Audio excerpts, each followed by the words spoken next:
નમસ્કાર દોસ્તો, શાંતિશ્રમ ન્યૂઝમાં આપનું સ્વાગત છે। ભાભર પંથકના પવિત્ર યાત્રાધામ કટાવધામથી મોરવાડા સુધીના રોડનું કામ અધવચ્ચે મૂકી દેવામાં આવતા પ્રજાજનો હેરાન પરેશાન થઈ રહ્યા છે।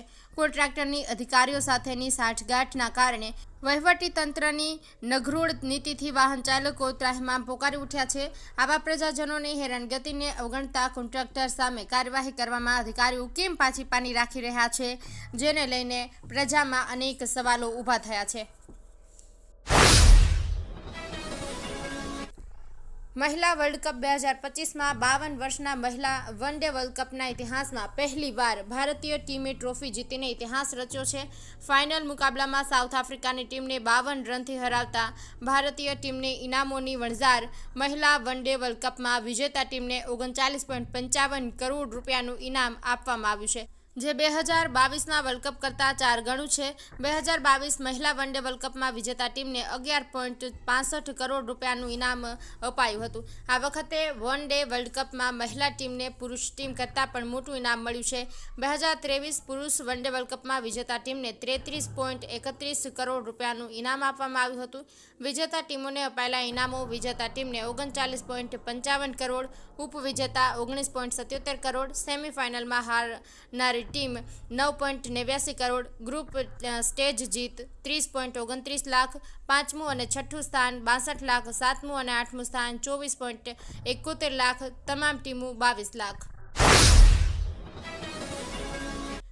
રાજ્ય સરકાર દ્વારા તાજેતરમાં યાત્રાધામ ઢીમાધામને તાલુકા મથકનો દરજ્જો આપી સરહદી વિસ્તારમાં 40 ગામડાઓને સરકારી કામકાજ અને યાત્રાધામનો વિકાસ થઈ રહ્યો છે। ત્યારે ઢીમા તળાવ રોડ પર ભાખરી નાળા નજીક કોઝવે નજીકથી મોટા પ્રમાણમાં વરસાદી પાણી પસાર થાય છે અને વધુ પાણીને લીધે વાહન વ્યવહાર બંધ થાય છે। છતાં કોન્ટ્રાક્ટર દ્વારા કોઝવે નજીક નાળા નહીં પણ અન્ય જગ્યાએ નાખતા ગ્રામજનોમાં ભારે વિરોધ ઉઠ્યો છે।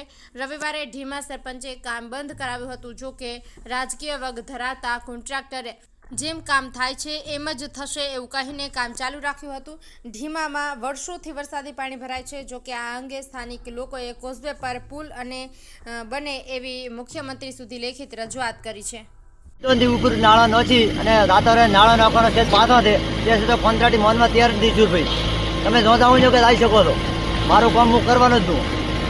તમારે શું મોગણી? મારી મોગણી મારું ગામ બોલાઈ જવાનું છે, પાણી નાળા મોઢે ઉતારે અને પાછો હટાવે। ગામને પાણી ચોને એકલો વળે ગામને ખબર હોય અને કોન્ટ્રાક્ટી કામ કરી કાયમ જતા રહે છે। વાવ થરાદથી ચેહરરાજ ગ્રુપ દ્વારા મરતોલી ચેહર માતાધામ સુધી 551 ગાડી સાથેની વિશાળ શોભાયાત્રા યોજાઈ। શોભાયાત્રાનું ગામે ગામમાં પુષ્પવર્ષા કરીને ગામ લોકોએ હરખથી વધાવીને ભવ્ય સ્વાગત કર્યું હતું। ટાડા તળાવમાં બિરાજમાન માતા ચેહરના ધામથી આ યાત્રાનો પ્રારંભ થયેલો છે। વિશાળ સંખ્યામાં માના ભાવિકો જોડાયા। દિયોદર પંથકમાં શિક્ષણનું અનેરું ધામ એટલે Shri Tapasvi college of nursing તેમજ શ્રી તપસ્વી આર્ટ્સ કોલેજ, જ્યાં છે સંપૂર્ણ AC, CCTV, wifi, digitally updated campus, BSc nursing સહિતના અનેક કોર્સમાં આજે જ પ્રવેશ માટે સંપર્ક કરો। Tapasvi college of nursing, Deodar. Patan નગરપાલિકાના ઉપપ્રમુખ હિનાબેન શાહ દ્વારા નગરપાલિકાની યોજાયેલી સાધારણ સભામાં પ્રશ્નો ઉઠાવ્યા બાદ તેમની જાણ બહાર તેઓની ઓફિસનું તાળું તોડીને મુલાકાતી કક્ષ બનાવી દેવાતા તેઓ પાલિકા ખાતે આવતા ચોંકી ઉઠ્યા હતા અને તેઓના પડેલા દસ્તાવેજી પુરાવાની સાથે રોકડ રૂપિયાની ચોરી થઈ હોવાની શૈલેષભાઈ પટેલ, ડોક્ટર નરેશ દવે, મનોજભાઈ પટેલ સહિત તેઓની સાક્ષી કોર્પોરેટર સાથે એ ડિવિઝન પોલીસ મથકે પોલીસ ફરિયાદ નોંધાવવાની તજવીજ કરવા પહોંચ્યા હતા। દરમિયાન નગરપાલિકા ચીફ ઓફિસર લાંબી રજા ઉપર ઉતરી જતા અનેક સવાલો ઊભા થયા છે।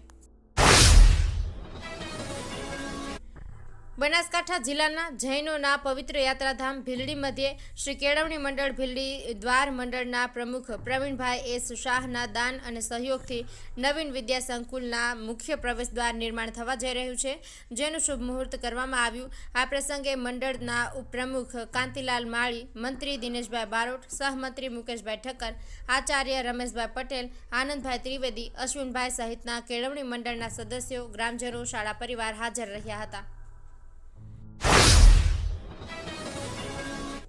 પાલનપુર જૂના બસ સ્ટેન્ડ ખાતે દાહોદ પાલનપુર બસમાં એક મુસાફરે આત્મહત્યાનો પ્રયાસ કરતા ચકચાર મચી ગઈ હતી. પ્રાથમિક માહિતી અનુસાર હિંમતનગરથી બસમાં બેઠેલા આ યુવકે પાલનપુર બસ સ્ટેન્ડ પહોંચતા જ પોતાની ટી-શર્ટ કાઢી ગળે ફાંસો ખાવાનો પ્રયાસ કર્યો હતો. આ ઘટનાને પગલે બસ સ્ટેન્ડ પર લોકોના ટોળા એકઠા થઈ ગયા હતા. એસટી બસના કર્મચારીઓએ તત્કાલિક પોલીસને જાણ કરી હતી. પાલનપુર પૂર્વ પોલીસ ઘટના સ્થળે દોડી આવી અને યુવકને ઝડપી પાડી પૂર્વ પોલીસ મથકે લઈ ગઈ હતી. હાલ પોલીસે યુવકની પૂછપરછ શરૂ કરી છે. યુવકે કયા કારણોસર આત્મહત્યાનો પ્રયાસ કર્યો તે દિશામાં વધુ તપાસ ચાલી રહી છે. હવામાન વિભાગની આગાહીના પગલે દાંતા તાલુકા અને આસપાસના વિસ્તારોમાં કમોસમી વરસાદ શરૂ થયો છે. વહેલી સવારથી જ વાતાવરણમાં પલટો આવતા આકાશમાં વાદળો છવાઈ ગયા હતા, જેના કારણે ખેડૂતોમાં તેમના પાકને નુકસાન થવાની ચિંતા વ્યાપી છે. રાજ્યના અનેક જિલ્લાઓમાં વાતાવરણમાં પલટો આવ્યો છે, ત્યારે દાંતા પંથકમાં પણ સવારથી જ કમોસમી વરસાદનો માહોલ જોવા મળ્યો. દાંતા અને આજુબાજુના અનેક ગામોમાં વરસાદ શરૂ થતાં વાતાવરણમાં ઠંડક પ્રસરી હતી. આ કમોસમી વરસાદને કારણે કપાસ, ઘઉં અને મગફળી જેવા શિયાળુ પાકોને મોટું નુકસાન થવાની શક્યતાઓ વધી ગઈ છે. ખેડૂતોને તેમના તૈયાર પાક બગડવાનો ભય સતાવી રહ્યો છે, જેના કારણે તેમની ચિંતામાં વધારો થયો છે. ઉત્તર ગુજરાતનો એકમાત્ર multi city mall happy mall જે આવેલ છે જિલ્લાના વેપારી મથકો દિયોદર, ભાભર, રાધનપુર, વરાહી અને થરાદમાં, જ્યાં મળશે આપને વ્યાજબી દરે જીવન જરૂરિયાતની તમામ વસ્તુઓ તેમજ કપડાં, ગિફ્ટ આર્ટિકલ, પ્લાસ્ટિકની તમામ સામગ્રી, ક્રોકરી અને બીજું ઘણું બધું વધારે. તો આજે જ આવો હેપી મોલ અને કરો ખરીદી તમારી મનગમતી વસ્તુઓની.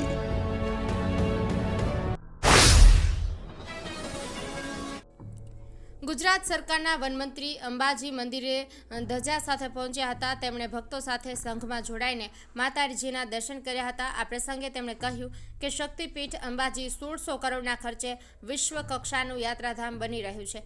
મંત્રી સિંહદ્વારથી ભક્તો સાથે સંઘમાં હાથમાં ધજા લઈને જોડાયા હતા. તેઓ લગભગ 3 કિલોમીટર સુધી પગપાળા ચાલીને મંદિરે પહોંચ્યા. ત્યાં તેમણે મંદિરના શિખર પર ધ્વજા અર્પણ કરી માતાજીના દર્શન કર્યા હતા. મંદિર ટ્રસ્ટ દ્વારા તેમનું સ્વાગત કરવામાં આવ્યું હતું. થરા શહેરમાંથી પસાર થતા નેશનલ હાઈવેના બંને બાજુના સર્વિસ રોડ સ્થાનિકો નાગરિકો માટે મુશ્કેલીનું કારણ બન્યા છે. વરસાદી અને ગટરના પાણીના ભરાવાના કારણે રોડ પર હંમેશા પાણી ભરાયેલું રહે છે, જ્યારે મોટા ખાડાઓ પડતા વાહન ચાલકોને જોખમભર્યા સંજોગોમાં અવરજવર કરવી પડે છે. જ્યાં ખાડાના કારણે વારંવાર અકસ્માત સર્જાય છે, વાહન ફસાઈ જવાથી ટ્રાફિક જામ સર્જાય છે અને સ્થાનિક દુકાનદારો તેમજ રહેવાસીઓને ભારે તકલીફનો સામનો કરવો પડે છે. 7 દિવસમાં કાર્યવાહી નહીં થાય તો સ્થાનિક નાગરિકોની હાઈવે ચક્કાજામની ચીમકી આપી છે. ભારતીય જનતા પાર્ટી અમીરગઢ તાલુકા દ્વારા મોહિની ભવન અમીરગઢ ખાતે નૂતન વર્ષ સ્નેહ મિલન સમારોહનું આયોજન કરવામાં આવ્યું હતું. આ કાર્યક્રમ આત્મનિર્ભર ભારત સંકલ્પ અભિયાન અંતર્ગત યોજાયો હતો. આ સમારોહમાં જિલ્લા અને તાલુકા સ્તરના આગેવાનોએ ભાગ લીધો હતો. તેમણે આ આત્મનિર્ભર ભારતના પવિત્ર સંકલ્પને જન સુધી પહોંચાડવા માટે પ્રતિબદ્ધતા વ્યક્ત કરી હતી. પાટણ જિલ્લાના સાંતલપુર તાલુકાના ધોકાવાડા ગામે મહિલાઓનો સ્નાન કરતો વિડીયો ઉતારનાર સામે સાંતલપુર પોલીસ સ્ટેશનમાં BNS અને IT એક્ટ હેઠળ વશરામ આહિર નામના ઈસમ સામે ફરિયાદ નોંધાઈ છે. સદ્રહુ મહિલા તેના મામાના ઘરે ગયેલા, જ્યાં પાછળના ભાગે ઈસમે દિવાલ ઉપર ચડી વિડીયો ઉતાર્યો હતો.